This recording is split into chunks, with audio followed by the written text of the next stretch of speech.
videoaula da Escola Bíblica Dominical da nossa CPAD, quarto trimestre de 2024. Estamos estudando sobre falso ou verdadeiro, como combater as ideologias do nosso tempo.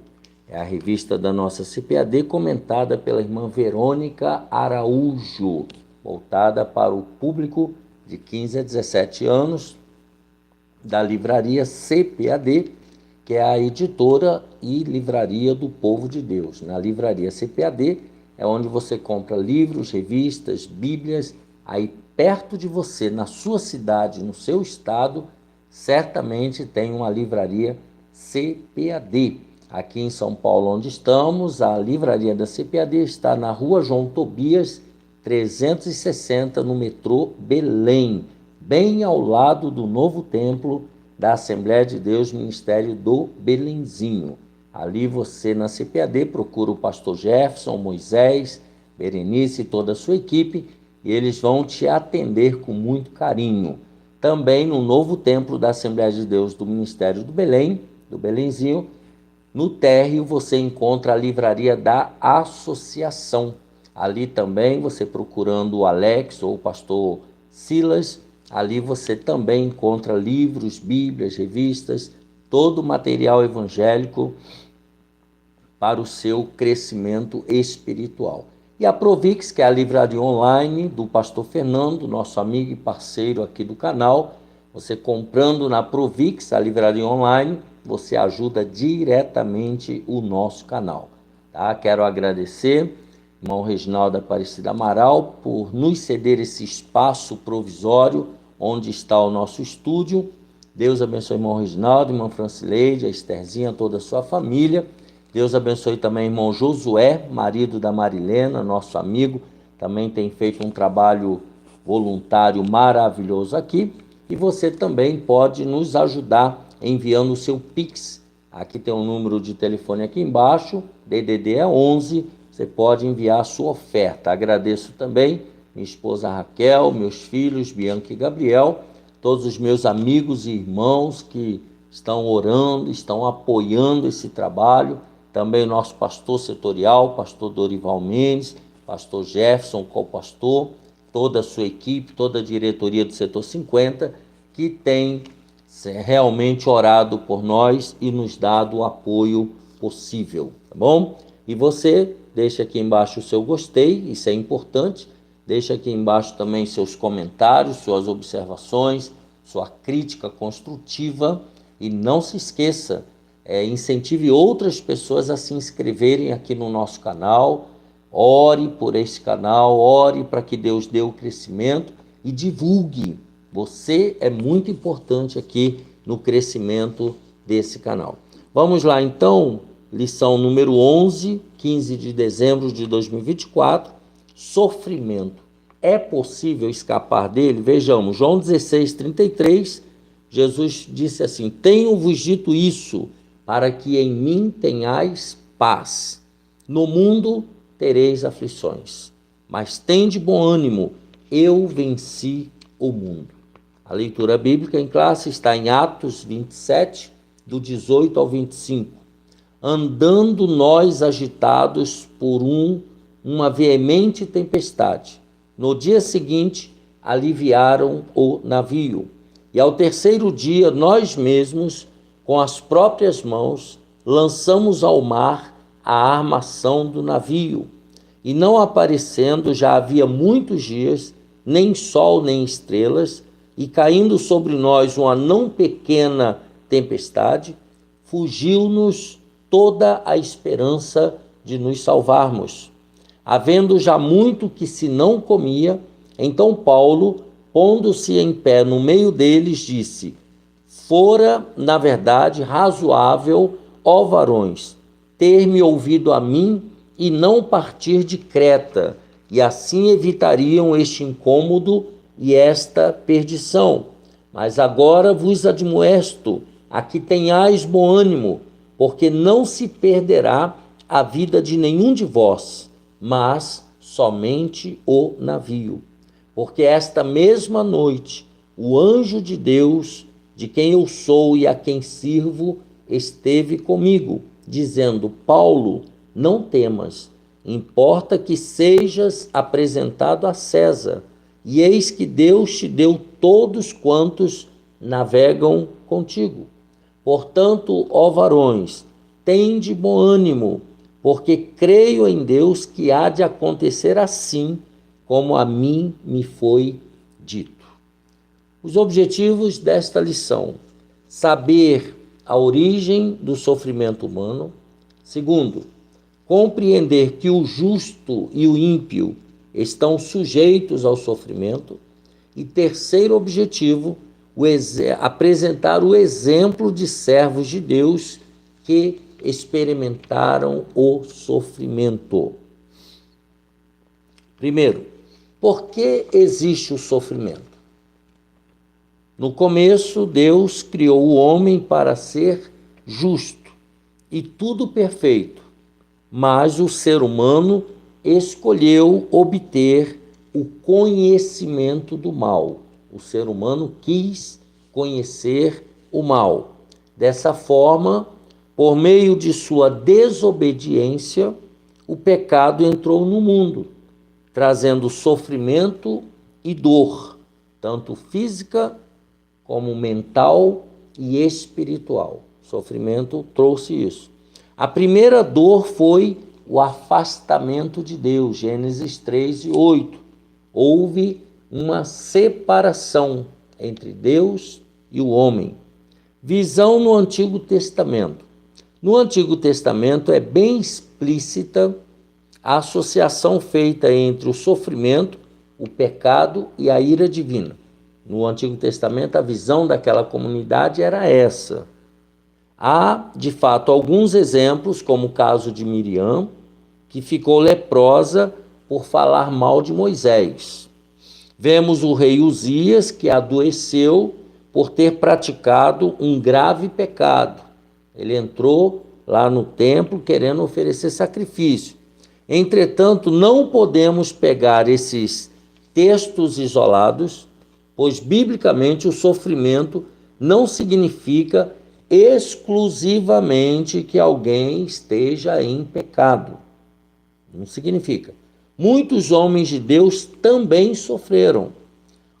O próprio Filho de Deus, conforme profetizou Isaías, foi um homem de dores, foi um homem de sofrimento, o próprio Jesus. Os amigos de Jó, voltemos a falar de Jó. Só para você saber, por exemplo, aqui, nós temos sofrimentos em todo o texto.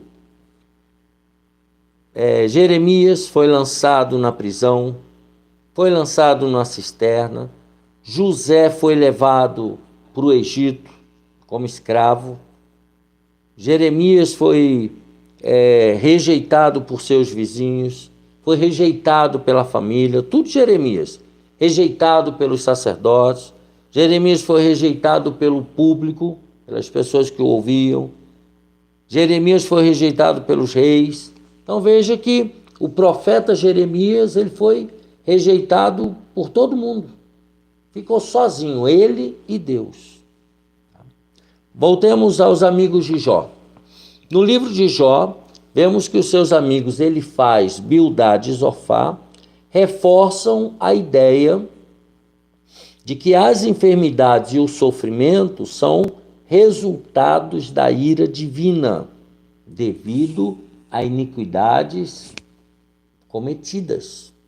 Essa é a visão dos amigos de Jó, lá do capítulo 1, 2, todo o livro de Jó. Eles acusaram Jó de ter cometido algum pecado, pois, segundo o entendimento deles, os justos não passam por aflições, mas somente os transgressores. Essa era a visão lá da época dos patriarcas. Sabemos que tal maneira de pensar é equivocada, mas infelizmente na atualidade, com a propagação da enganadora teologia da prosperidade, que nós estudamos na aula passada, muitos também passaram a pensar desse jeito. Porém, é importante lembrar que os amigos de Jó, lá no capítulo 42, verso 7, eles foram repreendidos por Deus. Eles estavam equivocados. Eles não sabiam o que estava acontecendo. Então, essa é a visão do Antigo Testamento. Predominava isso. No Novo Testamento, qual é a visão? Quando Jesus começou seu ministério aqui na Terra, as pessoas também pensavam dessa forma. Na época de Jesus não era muito diferente. Jesus tem poder para curar toda e qualquer enfermidade. Isso é fato. Mas tal poder não nos isenta de enfrentar adversidades e doenças. Tanto o crente como o não crente vai passar por adversidades, vai passar por doenças. Observamos também no Novo Testamento as pessoas associarem as enfermidades a pecados e a ira de Deus. Naquela época de Jesus também acontecia isso. Tomemos, por exemplo, o capítulo 9 do Evangelho de João. Os discípulos queriam saber: Rabi, quem pecou, este ou seus pais, para que ele nascesse cego? Era a pergunta deles. Jesus então explicou que aquela doença não era culpa de ninguém, mas para que se manifestasse a glória de Deus. Quando o homem foi curado, o nome do Senhor Jesus foi exaltado. Então, nem toda enfermidade é pecado. Pode ser que algumas sejam, mas nem todas. Tá? E Jesus, ele tem poder para curar. Exemplos de servos de Deus. O profeta Jeremias, a gente já mencionou. Jeremias, ele foi chamado pelo Senhor, foi comissionado para pregar, para profetizar a Judá e as nações. Entretanto, sua vocação, obediência e fé, Jeremias era esse homem, não lhe pouparam de enfrentar dores, lágrimas e tristezas. Pelo contrário, por ser fiel, Jeremias foi lançado na prisão, Jeremias foi levado contra a vontade para o Egito, nós já vimos, sofreu uma das piores dores humanas, rejeição. O profeta Jeremias foi rejeitado por todos, até pela sua família. O profeta foi rejeitado pela família, pelos amigos, pelos vizinhos e sacerdotes. Contudo, a dor e o sofrimento não foram capazes de fazer com que ele desistisse da sua vocação, da sua chamada. Nada o fez mudar de ideia. Então, veja aqui, profeta Jeremias. Jesus Cristo, nosso Salvador. Até mesmo Jesus, nosso maior exemplo, antes de ser crucificado, sofreu os açoites e a zombaria dos soldados. Todos nós já vimos filmes, já lemos a Bíblia. Os guardas romanos escarneciam dele, colocando-lhe uma coroa de espinhos na cabeça. A multidão que havia se beneficiado com seu pão, seu amor e seus milagres, agora gritava: crucifica-o. Veja que tremendo isso. Depois de muita tortura, escreve aqui embaixo, Jesus ao lado, tortura. Por favor, participe, juvenil, você precisa anotar alguma coisa. Depois de muita tortura, Jesus foi levado até o lugar da sua crucificação. Alguns que o amavam choravam ao ver o seu sofrimento, enquanto outros riam. Tá? Aqueles que amavam a Jesus estavam ali comovidos, chorosos, né? Pedindo a Deus misericórdia, e outros riam.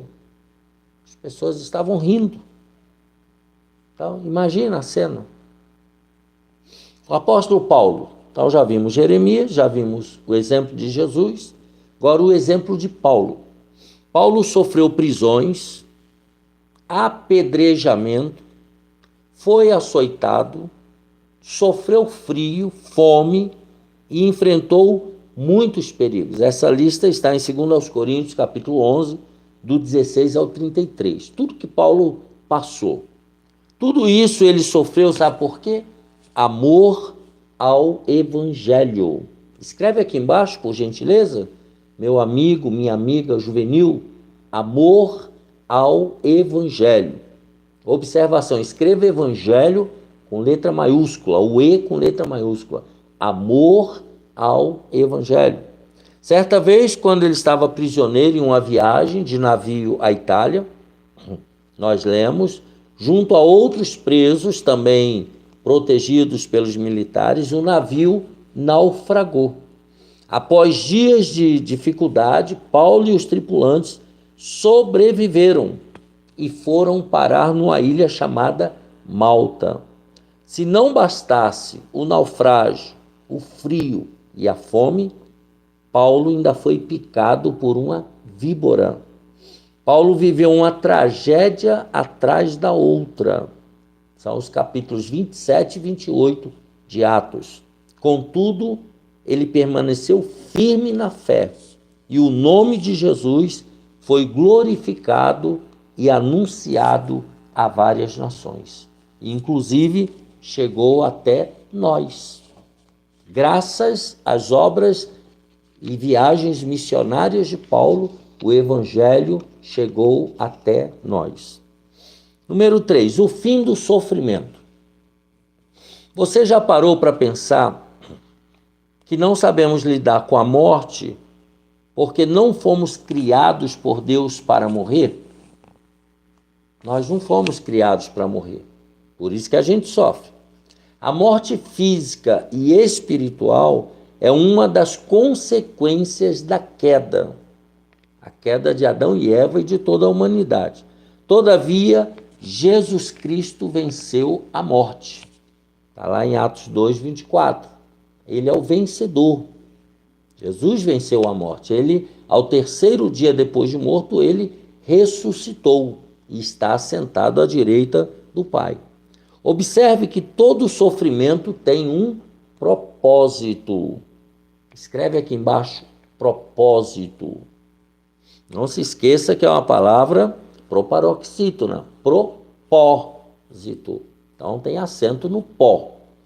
Tanto para edificar, fortalecer a fé, servir de testemunho, gerando conversões e, sobretudo, para provar, isso aqui é importante, que somos totalmente dependentes de Deus e que apenas Ele tem o controle de todas as coisas. Então, a pessoa enferma, ela depende principalmente de Deus. Tá?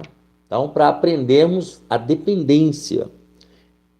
Quando confiamos na maneira de Deus trabalhar, crendo que a vontade dele é boa, agradável e perfeita, aí sim nós lidamos melhor com os momentos difíceis da vida. Então, veja como é importante nós aprendermos a depender de Deus, a confiar em Deus, que Ele está no controle de todas as coisas, porque aí nós aprendemos a lidar melhor com os momentos difíceis da vida. Precisamos entender que, enquanto estivermos neste corpo, somos sujeitos a todo tipo de sofrimento, mas temos uma viva esperança de que lá no céu, no lar que Jesus foi nos preparar, não haverá mais morte, nem pranto, nem clamor e nem dor. Isso está lá em Apocalipse 21 e 4. Ou seja, não haverá mais sofrimento. Todo aquele que adentrar o céu, seja através da morte natural ou através do arrebatamento da igreja, nunca mais terá sofrimento. Creia que tudo isso terá um fim, pois essas palavras são verdadeiras e fiéis. Lá no céu não haverá mais morte, nem pranto, nem clamor e nem dor. Portanto, aqui neste mundo, aqui nesta vida, todos nós estamos sujeitos a enfermidades, a calamidades, a tempestades, a problemas das mais diferentes ordens. porque nós estamos aqui neste mundo. E Jesus falou: no mundo tereis aflições. O mundo está contaminado pelo pecado também. Os animais, a natureza, tudo está contaminado pelo pecado. Portanto, nós, seres humanos, que somos seres inteligentes, nós sabemos disso. Nós temos esta consciência. Portanto, sabemos que tudo que nos ocorre deve contribuir para o aprimoramento da fé, para a melhora do nosso relacionamento com Deus. Nós não entendemos no momento, na hora que estamos passando, por quê. Isso só Deus é que sabe. Mas um dia a gente vai entender. Deus não precisa explicar nada agora. Nós é que temos que ter fé, sabendo que Ele é o dono do ouro e da prata, Ele é o dono da vida, é Ele que dá a vida, é Ele que tira a vida, é Ele que cura, Ele é o Senhor dos senhores, o Deus dos deuses, aquele que reina eternamente. Ele é o único Deus real e verdadeiro, e nós precisamos confiar nele. E aí ele termina a conclusão dizendo o seguinte: aprendemos que crentes e ímpios estão sujeitos à dor e ao sofrimento. Deus muitas vezes permite as dificuldades para nos provar. A Bíblia dá esse embasamento. Mas o mais importante que nós devemos saber é que nós não estamos sozinhos. Deus está conosco. Essa ideia de que a vida do crente será um mar de rosas, isso daí não tem na Bíblia. Isso aí é heresia. Jesus nos alertou que no mundo teremos aflições, mas que podemos ter bom ânimo, porque Ele, Jesus, venceu o mundo. E nós somos mais do que vencedores por meio do seu infinito amor. Romanos 8:37. Assim nós concluímos a lição 11 de Juvenis, do dia 15 de dezembro de 2024, sofrimento. É possível escapar dele? Tá? Deixa aqui embaixo o seu gostei. Obrigado por ficar conosco até aqui e até a próxima aula, se Deus quiser.